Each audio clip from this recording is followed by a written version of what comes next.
Greetings everybody, this is slicedlime and I'm back with another tutorial.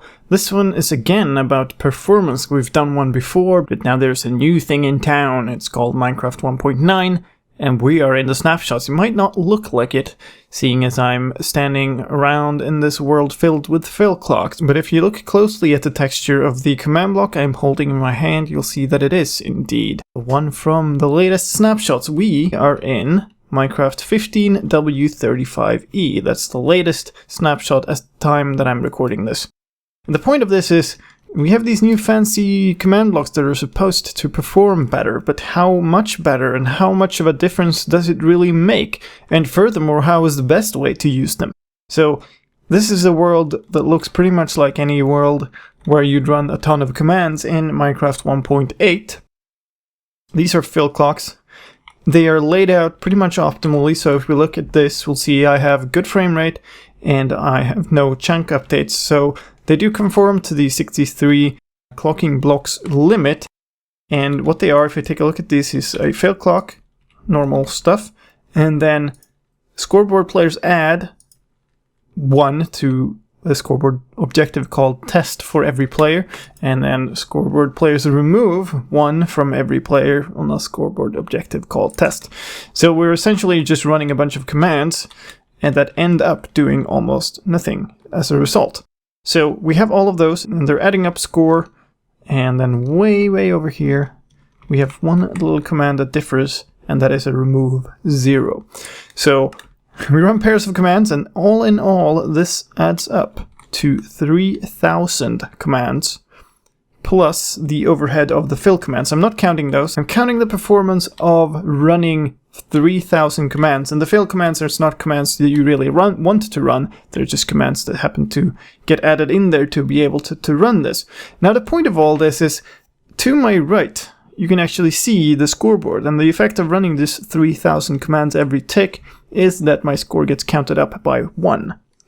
Which means that if I go to scoreboard players set slicedlime test 0, then we can measure. Now, we run a normal speed 20 ticks per second. So if my computer was powerful enough to handle all of these commands, then this would be done in 10 seconds, counting up to 200. Now, that certainly isn't the case here. It's slower than that, and that means that we can measure how efficient this is by seeing the amount of time that we go from 0 to 200, like so, with this setup. And any time that is more than 10 seconds for that is going to be our overhead, and that's what we're measuring. And what I've done here is pretty much just add commands to the system until we started getting enough slowdown to measure properly. So as you can see on the screen right now, that took more than 30 seconds in the setup, which means that we have slowed down the game by more than a factor of 3. So, in case you try to play in this world, you're going to get a quite significant block lag. It's going to be virtually unplayable. But this is old stuff, this is old tech. Let's switch up to the new, hot, repeating command blocks. And here we are, in a world full of repeating command blocks, and the first thing we learn about this is, don't put them all in a cube. That's what I did, and my performance got so bad that it was hard to even get them removed from the cube again. So, this is the same style of commands. We have scoreboard players add, the same command, and remove. The only difference is, these are now repeating command blocks, and let's take a closer look. They are set to always active, unconditional, and repeat, so they don't need any extra redstone blocks next to them. And there's 50 of them in each chunk like this. There's 10 in a row and 5 rows, so there's 50, and in total this makes up 3,000 commands.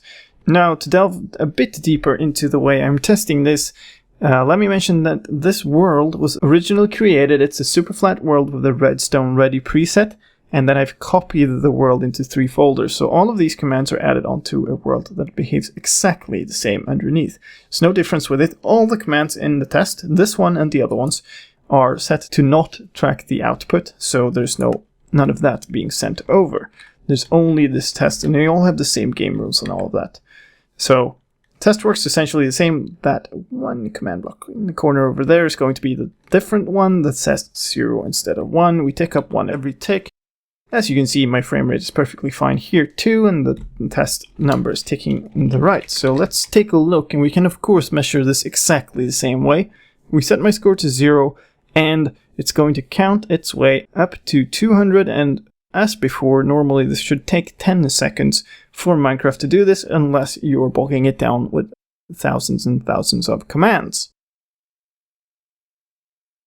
So that lets us measure performance and see how much we slow the game down.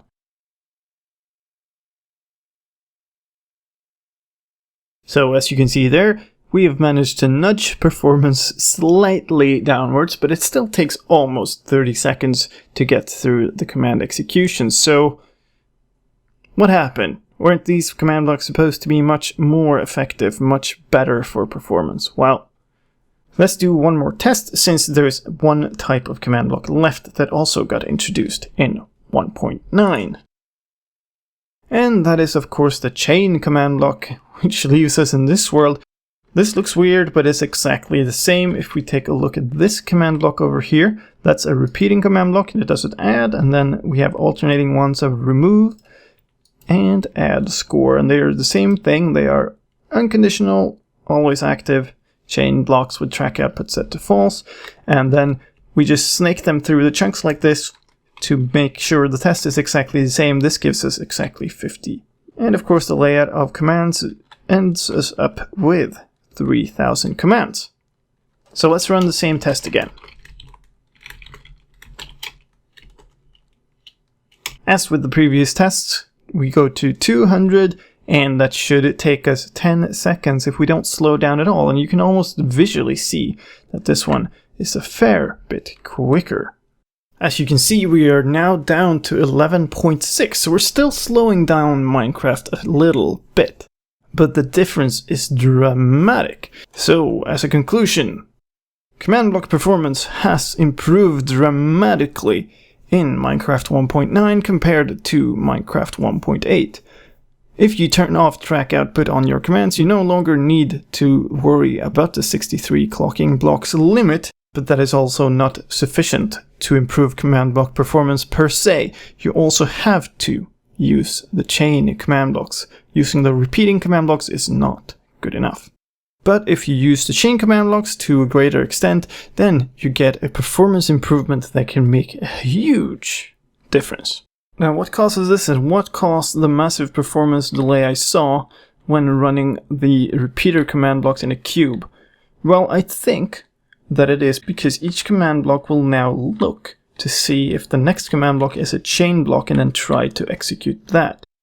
What that means is that if you place a whole bunch of repeating command blocks in a cube, they're all going to point into another repeating command block, which means they find another block, and that introduces some extra work for the system. So that means that the reason this is faster is, you could say, that the endpoints in the system are fewer. So there are fewer blocks like this, and there are fewer blocks where it points into a command block that has already run the same tick. That is my theory anyway, and while it's hard to verify exactly what causes that, well, it'll be interesting to see what further experiments that we can do. One off the top of my head that I haven't done yet, but that I'll try to find the time for if none of you guys do it, is to simply dump all of these commands, all of these chain commands into a cube and see if that has any adverse implications for performance, because if not, then it might be a very interesting way to pack up command block contraptions, because you could essentially have something that takes a command block contraption, remakes it into a very compact little cube that you could stash away somewhere in your world, and that would run your command block contraption without interfering or requiring a large area dedicated to running commands. Anyway, that's it for this video.